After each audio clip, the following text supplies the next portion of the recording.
ازيكم يا حبايبي؟ عاملين ايه؟ يا رب تكونوا بخير. تعالى اقول لكم النهارده احنا هنعمل حاجه حلوه جدا. هنعمل برسيل جل في البيت احسن من اللي بيجي في الشركات كمان. لو بتشوفي الفيديو ما تنسيش تصلي على النبي، اهم حاجه علشان ناخد الثواب مع بعض. هنبدأ نعمل البرسيل الجل ده في البيت بوصفات بسيطة جدا. فاكرين الصابون اللي عملناه مع بعض في البيت؟ هنبشر واحدة منه. ما عندكيش صابون تقدري تشتري صابونة وتبشريها، مفيش اي مشكلة. ده حته فاضله من الصابون اللي انا كنت بشرطه، الصابون البلدي العادي. اهم حاجه تكوني غاليه الميه، تجيبي ميه مغليه. لو الصابون بتاعك انت شايفه ان هو مش ناشف قوي فمش هيدوب معاكي على طول، تقدري ترفعيه على النار، تحطي معاه ميه وتحطي على النار تدوبي كده لحد ما يدوب. انا تقليبتين 3 علشان هو ناشف كويس جدا، انا قلبته وداب على طول. انا مش هحط لكم حاجات كتير في الوصفه ولا هصعب عليكم الامور، ان شاء الله تبقى بسيطه.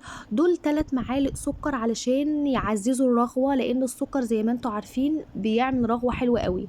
ودي معلقه كربونات علشان النظافه طبعا. كربونات انتوا عارفين ان هو بينظف. لو الوصفه دي هتحطيها في غساله اوتوماتيك شيل السكر وحطي مكانه ملح ليمون. لو هتحطيها في اي حاجه عاديه تغسلي بيها اي حاجه على ايدك في غساله عاديه، تقدري تحطي السكر وتدوبيهم كويس جدا. هتقولي لي هحط ميه قد ايه؟ هقولك على حسب ايدك ما بتشوفي الحاجه تقيله ولا لا.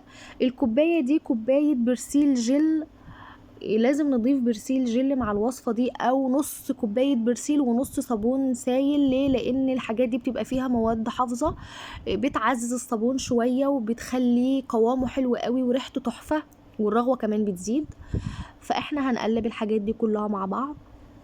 يبقى احنا حطينا بشرنا صابونه، 3 معالق سكر، معلقه كربوناتو، معلقه صابون او برسيل جل، وهنقلبهم كويس جدا مع بعض.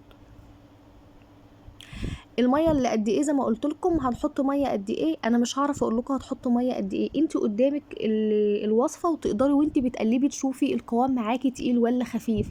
لان انا ممكن الصابون بتاعي يبقى ناشف قوي فيبقى تقيل، ممكن الصابون بتاعك يبقى طري فخفيف، فانا مش هعرف اقول لك هتحط قد ايه. انت ايدك ميزانك وعينك بتشوف، فتقدري تقلبي وتعرفي القوام. هنا القوام انا حاساه ان هو لسه ما تقلش، فانا هفضل اقلب شويه لحد ما يتقل معايا.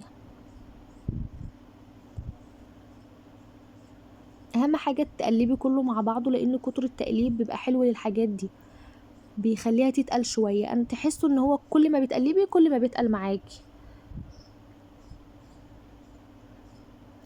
في ناس ما بتحبش تحط بوتاص، في ناس بتحب تخلص الوصفه على كده. انا كنت بوريكم لو انت مش عايزه تحطي بوتاص يبقى كده انت خلصتي، تقدري بقى تسيبيه يوم وبعدين تعبيه عادي، مفيش اي مشكله.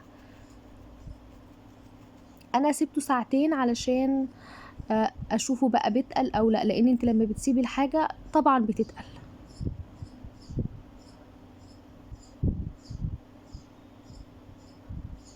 فهو هنا كان تقل شويه. انا بحب احط معلقه بوتاص عليه. اولا بينضف جدا، تاني حاجه بيظبط الرغوه بتاعته وبيظبط تقله، فالبوتاص حلو جدا.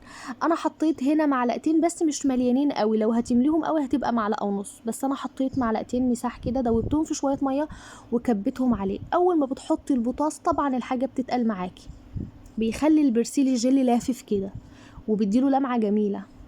وطبعا في النظافه معروف. هتقولي لي بيبوظ الهدوم او كده، هقولك ملوش علاقه خالص، لان انت حاطه حاجه بسيطه جدا.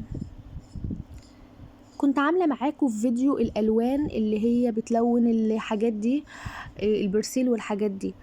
لو عايزه تحطي الوان من دي او تشتريها من عند بتاع المنظفات تقدري تحطي، مفيش مشكله. لو ما بتحبهوش وحابه لونه كده خلاص مفيش مشكله، ممكن برسيل الجل اللي انت هتحطيه يبقى ازرق اخضر عادي، هيلون لك على حسب اللي هتحطيه. انا بحب احط اللون اللي انا عملته معاكم في الفيديو ونزلته، هو ده اللون. طبعا انا عاملاه بجليسرين، فما تقلقيش. شويه البطاطس اللي انت حطيتيهم الجليسرين خلاص ظبطهم، هيخلي فيه نعومه جميله وما تقلقيش على ايدك خالص. القوام بتاعه انا بحبه كده. هنا كنت سبته لتاني يوم، بصراحه سبته لتاني يوم ورجعت صورته لكم. اللمعه اللي فيه تحفه، ريحته جميله، نظافته تحفه، انا جربته. لو في اي شوائب او فصل منك او لقيتي فيه اي حته زي اللي موجوده اللي هي ما كانتش دابت دي، تقدري ان انت تصفيه بمصفى قبل ما تحطيه في العبوات بتاعتك. شايفين اللمعة؟ بصراحة تحفة. ما تنسوش تصلوا على النبي علشان ناخد الثواب.